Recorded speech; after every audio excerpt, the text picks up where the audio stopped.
tema de los repertorios de acción pues, es materia de mucha preocupación en los foros de las ciencias políticas y también los del movimiento sindical, toda vez que el sindicato pues, sigue haciendo uso de sus repertorios clásicos que en el pensamiento político crítico pues, son puestos bajo crítica. Yo creo que un congreso, si me permitís la provocación, de pensamiento político crítico, tiene que ser un congreso de pensamiento político crítico.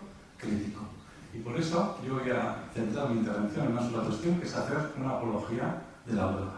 Ayer aquí hubo una intervención muy interesante sobre el 15M y la filosofía de Spinoza, y dije, pues yo también voy a citar a Spinoza.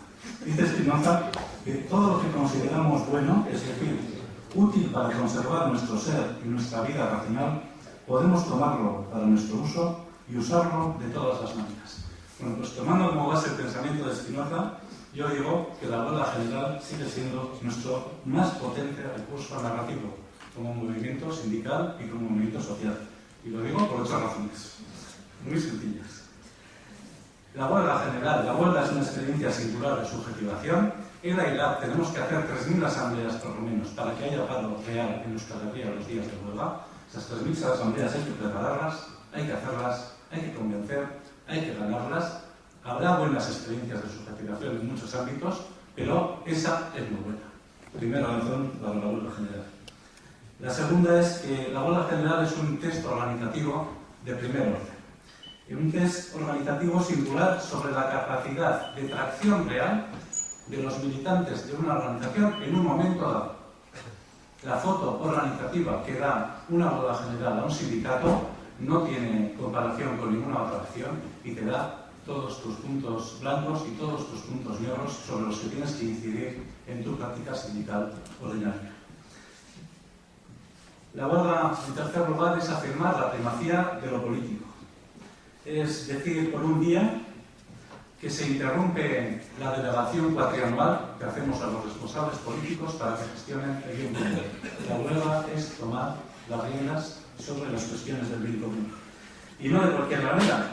En cuarto lugar, yo creo que la huelga es una lucha contra la privatización de la política y una lucha contra la especialización de la política en la que el vulgo, la clase trabajadora, el proletario ignorante, le dice a la política, por aquí no, y ya no está, ¿no? En quinto lugar, la huelga es una gran desmovilización frente a la aceleración productivista, la aceleración consumista, la aceleración extractivista del capitalismo, y es una reconciliación, siquiera fugaz, con lo mejor de la condición humana, con el parar, con el relajarse y con la separación del mundo productivo.